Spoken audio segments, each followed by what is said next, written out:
Hello, and welcome to the Turnaround Artists. This is a podcast about turning things around when they don't go our way. And today I have a special long term friend of the family as a guest. Her name is Sophia, and she's going to be talking to us about a very timely story about what it was like to leave China and settle into the United States and into the new city of Chicago, where she joins us from now. Hi, Sophia. Hi, Marisa. Thanks for having me. So nice to be on the podcast. Thanks for being here. So, why don't we start with how you met my mother? All right. So I came to this country initially for graduate school, and Marisa, your mother was on the board of trustees at my school, and helped found this newer program back then for offering graduate students, and I believe undergrads too, mentorship and guidance. And so I joined the very first batch of mentees as students from that school when the program was first launched, and I was assigned to her as her one of her first like batch of mentees, and that's how we met. Hmm. And yes, she talks about you so much. The relationship evolved beyond the mentorship. And what did you find valuable about this program, being a new student from another country? Yeah, I found out about this program from it was kind of random. We receive these like monthly or weekly newsletter updates from our school, and the information about this program was in a very humble corner within that very like random newsletter that I scanned through back then. And in my head, I was like, this sounds like something so amazing. I wonder why it didn't take even much space of that newsletter. But it was um, asking people to sign up and said um, industry experts and those who worked for many years in like American workplaces are on the board of trustees, and they are willing to help students navigate through finishing up school, uh, job search, getting their life started in the city or in the country. So it was very encouraging, and I signed up right away, but it was also like a kind of a random way to find out about it. Yeah, yeah. Thank goodness you saw that. Sometimes it's just very random when two people connect. I talked to Brian about how what would have happened if either of us didn't swipe on each other, and you never would have known my mother if you didn't see that little hidden piece of information in the newsletter that turned out to be so valuable. So, in what ways did the mentorship program help you adjust to life here in American workplaces? Yeah, I feel like I definitely benefited hugely from just even joining the program. The mentorship program was meant to last for the last year of my graduate school. But Rosemary and I just developed this mutual friendship so much that we basically became friends, almost family. And I mean, I tell my parents that they are like my American family, and I bet your parents tell others about me the same way. Yes, they say they're like Yeah. you're like their daughter. Um, But during the program, it was mostly so we met pretty regularly, and I shared my experience with job search, with wrapping up school, um, navigating through life in the newer city, and just asking for like advices in general. And Rosemary and basically all the other mentors were just like giving advices to students and a little bit of hand holding in a way, and then helping look through their mentees like resumes and sharing with mentees what the work environment was like with their own workplaces, hearing about their struggles and understanding their difficulties and helping them negotiate like landing a job, negotiating salary. And I mean, all of the topics I mentioned above were like me personally experienced um, during my just like mentorship experience with your mom. Hmm. What were some of the biggest workplace challenges you faced specific to the U.S. that you might not have been aware of coming from a different country that your mentors helped you with? Um, I mean, we had a broader sense of what to expect following like finishing up school. Like you have a relatively shorter window to land either an internship or a job.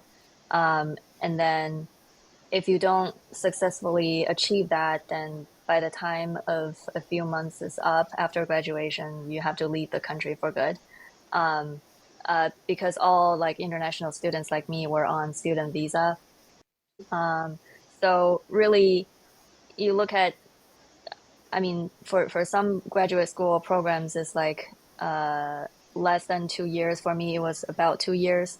If you look at the 1 to 2 years program, really you have to start looking for your next step to settle in from day one, or at least you would need to have a plan. You would need to take actions and actively seek for uh, a potential employer who would be willing to not only offer you a job, but help you sponsor your next step, like work visa. Right. So those were some of the broad stroke like challenges. So, what made you want to stay here? Well, let's go back. First of all, what made you want to come here? Well, uh, so I grew up having a lot of personal interest and passion in studying uh, languages in general and learning about different cultures. Um, like obviously I'm from China and it's not a country where English was one of the native languages. So really it was just outside of schoolwork and classes. Learning English was like a personal hobby growing up, and I joined like English learning student clubs on the side, joined like English speech competitions and debate competitions, and there's this like English practice environment on campus called English Corner where people met weekly and just like basically have conversations, talk about something they're interested in English. So it was kind of a um, an omni-channel experience I built for myself with the support of like whatever resources we had on campus. So that definitely supported my um, interest in like studying abroad after graduating college. Um, and so, yeah, it was kind of one of the mainstream options for students graduating from college back then, which is to either, you find a job locally or you continue on with graduate school locally or you apply for something abroad. And the US was one of the mainstream destinations. And so I just followed as uh, one of the mainstream options and applied a bunch of schools. Landed in Chicago because across all of the schools I applied for and got admitted into, um, Chicago drew me in as an attractive city because of how big it was and how dynamic it is. And um, my major was marketing, and it's better to land in a marketing major and get connected beforehand to like a potential world of um, employers in my industry um, in like a bigger city like Chicago. So Yeah. Well, yeah, being from Chicago myself, I think you made a great choice. It's a beautiful city, and all that English training paid off because your English is also beautiful. So Thank you you. say it so casually, like, oh, it was the mainstream thing to do.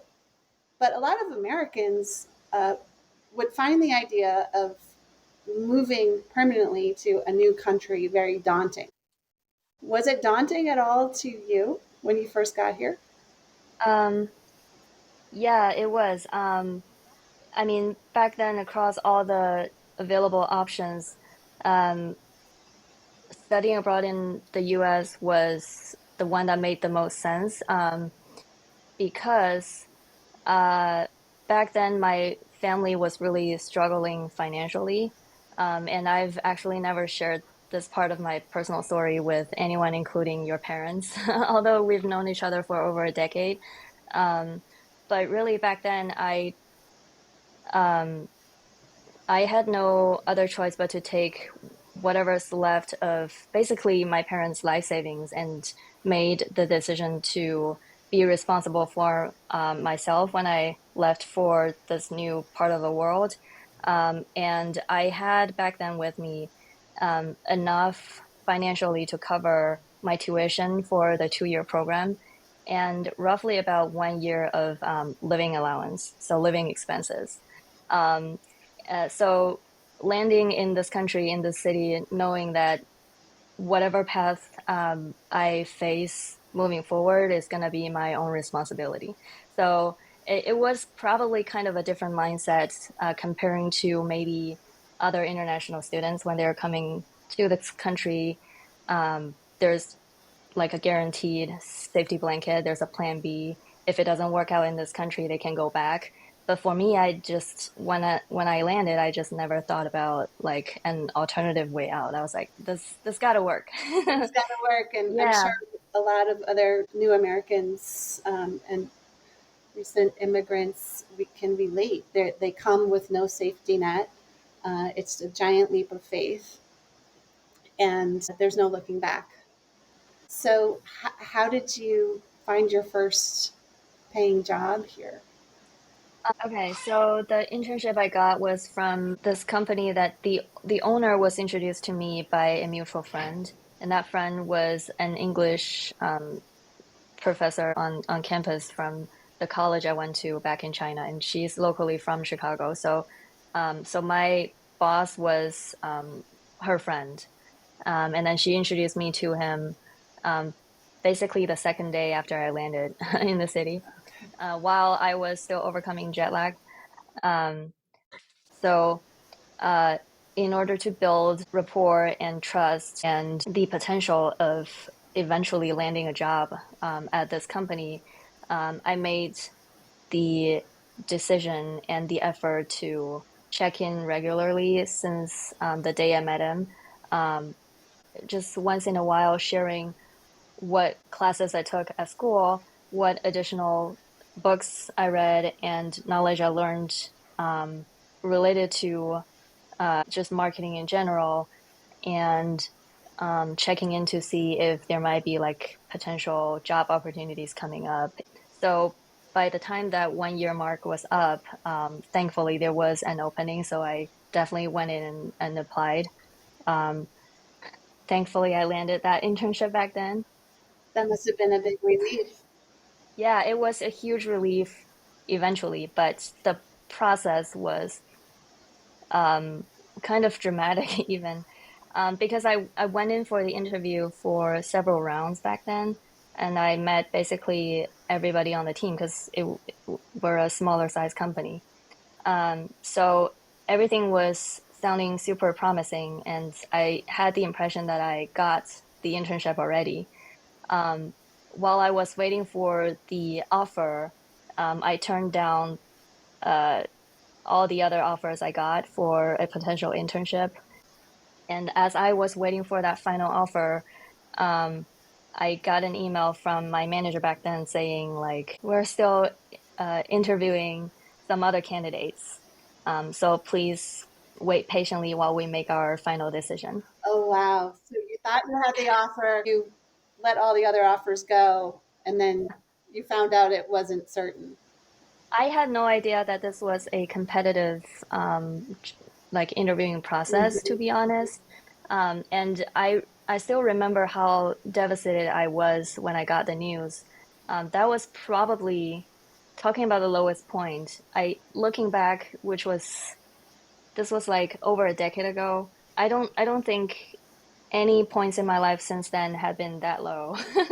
Comparing to that night, I was devastated because in my head I was like, there's no way that if I was competing against other American like internship candidates, can I have like the smallest chance of winning over someone local, growing up from here with um, enough like cultural fluency and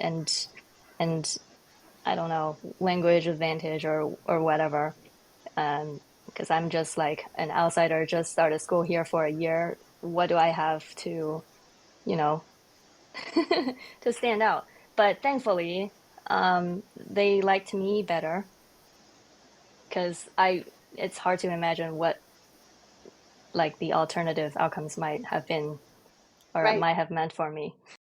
You would have had no income and you wouldn't have been able to stay No, in the what else would US I without do? I would probably school. have to go back and knock on doors for all the other job offers I turned down. I was like, hey, can you take me back?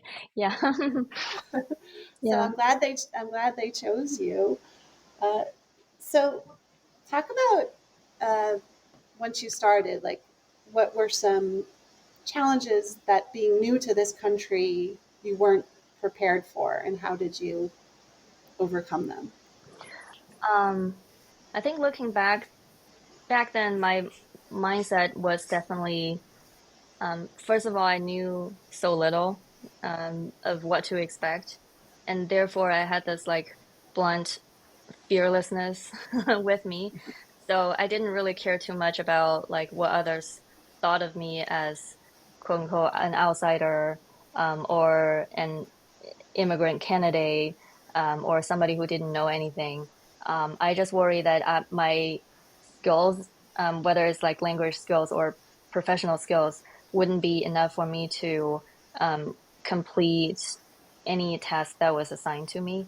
So that was my biggest fear and focus. I maybe I was more fear driven than anything, but the fear was mostly around, okay, I got this trust, kind of a blind trust, given to me by default as a good starting point. My biggest fear was anything I do would sabotage that trust. And that kept me like just putting in extra hours, extra efforts, and um, catching up with even building enough vocabulary to understand um, all the nuances and details that my colleagues and my managers talked about, um, making sure that all of the tasks and responsibilities I was given with was handled um, just like perfectly, well, perfect my to my best effort. Double check, triple check my work. Always ask for more once I finish one task. Always ask to be assigned on to the next, and asking to take on more. So that was like kind of a driven mindset I was more focused in. Hmm. And Rosemary, my mentor, your mother. So when she met me, I think I was just about to start my internship there. Um, and so she was kind of like the my guardian angel every step of the way as I set foot in this new internship, and eventually it turned into a full-time job after I graduated. That's wonderful. It sounds like you earned their trust and you had to work even harder not being a native English speaker to prove yourself. And you did that.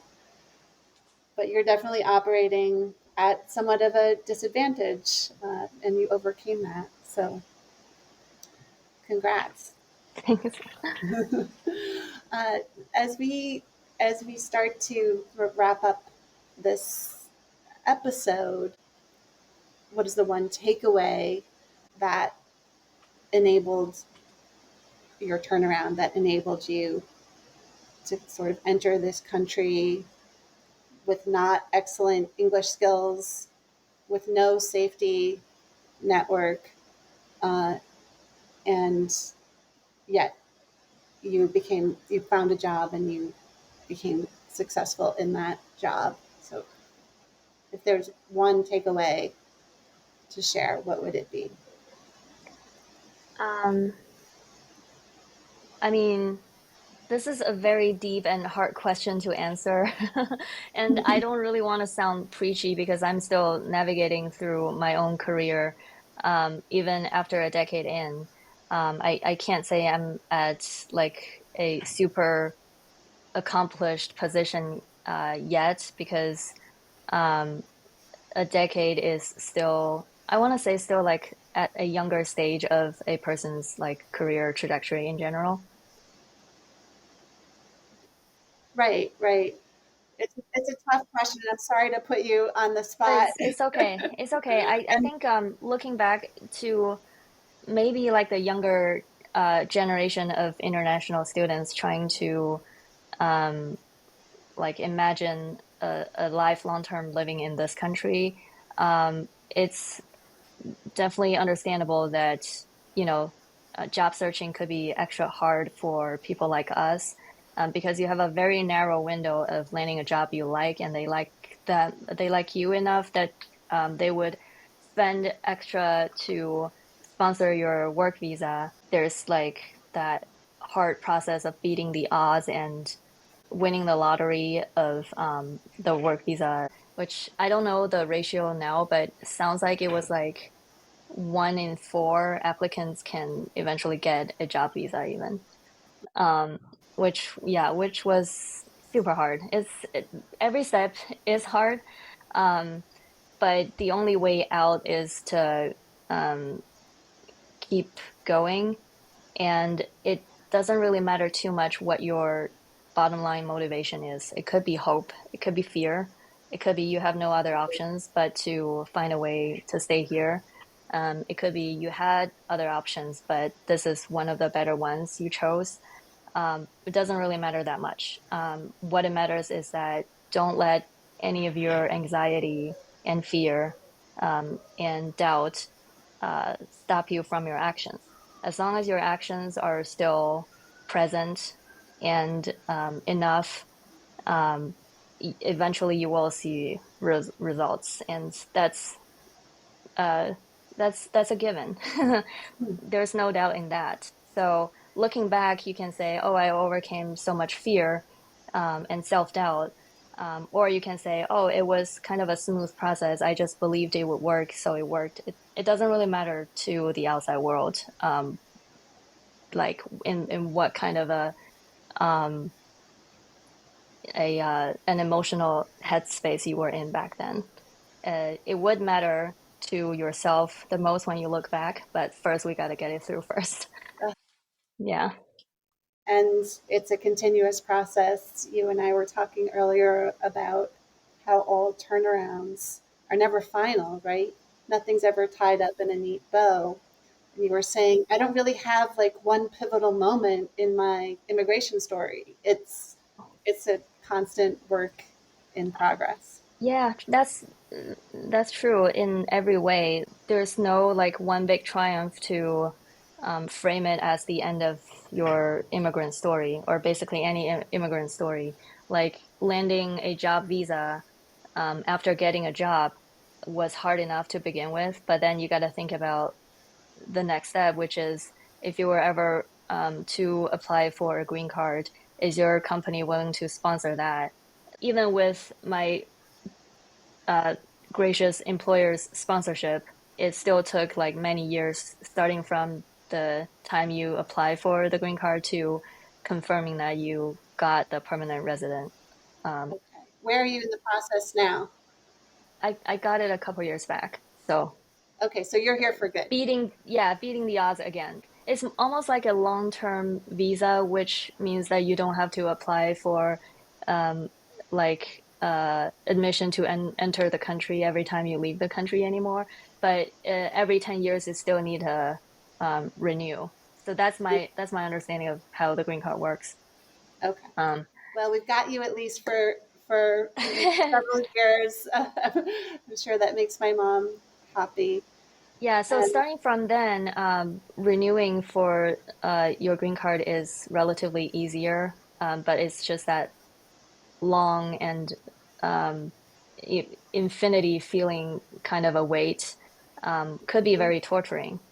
mm-hmm, And after that, you got to think about, well, during the process, you also got to think about um, if you are also like career driven, you got to think about how you want to advance into more of a strategic leadership role along the way, and whether or not there's like cultural um, underlying glass ceiling. Are they open enough to welcome like an outsider into like their leadership level? So all of these questions are, to me, still not fully answered yet to this point. But in general, I am a very optimistic person. So I'm gonna let that optimism guide me through the rest of my journey. wonderful. Well, it's gotten you this far, and I understand that you're constantly having to live in this uncertainty and constantly having to prove yourself. And so far, so good. Uh, Thank you so much, Sophia, for sharing your story with us. Thank you for listening to The Turnaround Artists. We hope you got some helpful insights into how to make a tough situation better. If you have a turnaround story you'd like to share with us, send an email to hello@theturnaroundartist.org. Tune in next week and be sure to follow and like us on your favorite podcast platform. In the meantime, keep turning things around.